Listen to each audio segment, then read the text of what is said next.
Hello, நான் உங்கள் SS. இன்றைக்கி ஒரு சிம்பிளான ரெசிபி தாங்க.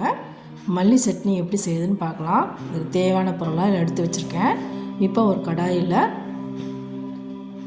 தேவையான அளவு எண்ணெய் எடுத்துக்கோங்க. 2 ஸ்பூன் எண்ணெய் எடுத்துக்கோங்க.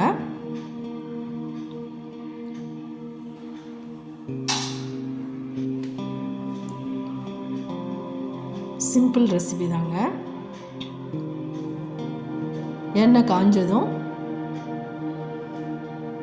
1 ஸ்பூன் சீரகம் போட்டுக்கலாம். அதுக்கப்புறம் சின்ன வெங்காயம் 300 கிராம், அப்புறம் 5 பச்சை மிளகா, 5 பூண்டு பல் இதெல்லாம் சேர்த்துக்கலாம். சேர்த்துட்டு நல்லா வதக்கி கொடுங்க. இதுக்கு சின்ன வெங்காயம் போடுறது தான் நல்லா பெஸ்ட்டாக இருக்கும். சிம்பிளான ரெசிபிங்க, சத்தானதும் கூட. இந்த அளவுக்கு நல்லா வதங்கினதுக்கு அப்புறம் நம்ம ஒரு 4-5 தக்காளி சேர்த்துக்கலாம். வெட்டி வச்சுருக்கிற 4 தக்காளி சேர்த்துக்கிறாங்க. நான் இதுக்கு புளி அதிகமாக போடாதனால தக்காளி நான் அதிகமாக சேர்த்துக்கிறேன். நீங்கள் புளி அதிகமாக போட்டிங்கன்னா தக்காளி கொஞ்சம் கம்மியாக போட்டுக்கோங்க. நல்லா வதங்கினதுக்கப்புறம் ஒரு நெல்லிக்காய் சைஸு புளி மட்டும் நான் சேர்த்துக்கிறேன். சேர்த்துட்டு நல்லா வதக்கி கொடுங்க. இந்த சட்னி அடிக்கடி செஞ்சு சாப்பிட்றதுனால நம்ம உடம்புக்கு நல்லா ஹெல்த்து, இரும்பு சத்து கிடைக்கும். தக்காளி கொஞ்சம் வதங்கினதுக்கப்புறம் மல்லி இலை நம்ம 2 கட்டு மல்லி இலை சேர்த்துக்கலாம். உங்களுக்கு எத்தனை அளவு தேவையோ அத்தனை அளவு சேர்த்துக்கோங்க. மல்லி அதிகமாக சேர்த்தா தான் நமக்கு சட்னி நல்லா க்ரீன் கலரில் கிடைக்கும். நான் ஒரு 2 நிமிஷம் வதக்கினா போதும். வதங்கினதுக்கப்புறம் நம்ம ஒரு மூடி தேங்காவை துருவி வச்சுருக்கோம், அது சேர்த்துக்கலாம். அதுக்கப்புறம் 1/2 கப் பொட்டுக்கல்லையும் சேர்த்துக்கலாம். சேர்த்துட்டு ஒரு தடவை நல்லா கலந்து விடுங்க.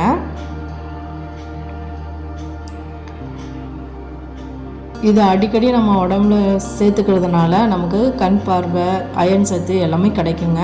அதனால் இந்த சட்னி மற்ற நம்ம தேங்காய் சட்னியே செஞ்சு சாப்பிட்றத விட இந்த மாதிரி சத்தான ஒரு சட்னியை செஞ்சு சாப்பிட்றது மூலம் நமக்கு உடம்புக்கு நல்ல ஆரோக்கியத்தை தரும்.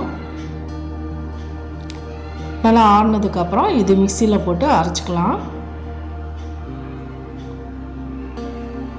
மிக்சி ஜாரில் நம்ம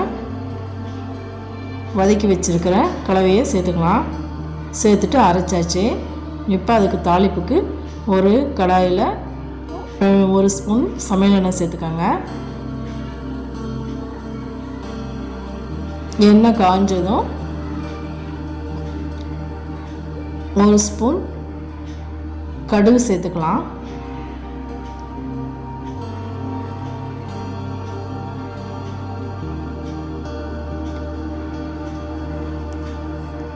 கடுகு நல்லா பொரிஞ்சதுக்கப்புறம் 2 கொத்து கருவேப்பிலை சேர்த்துக்கலாம்.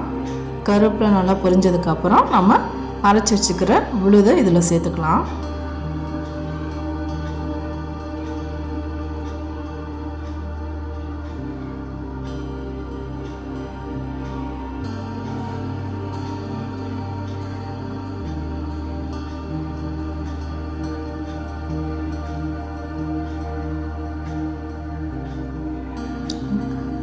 அரைச்சி வச்சுருக்க விழுதை சேர்த்துக்கலாம். சேர்த்துட்டு ஒரு தடவை கலந்து விடுங்க. நைட்டு வரைக்குமே இந்த சட்னி கெட்டு போகாது. ஏன்னா இதில் புளி நம்ம சேர்த்துருக்கோம். ஒரு தடவை கூட நீங்கள் கொதிக்க வச்சு கூட நீங்கள் யூஸ் பண்ணிக்கலாம். சூப்பரான மல்லி சட்னி ரெடி.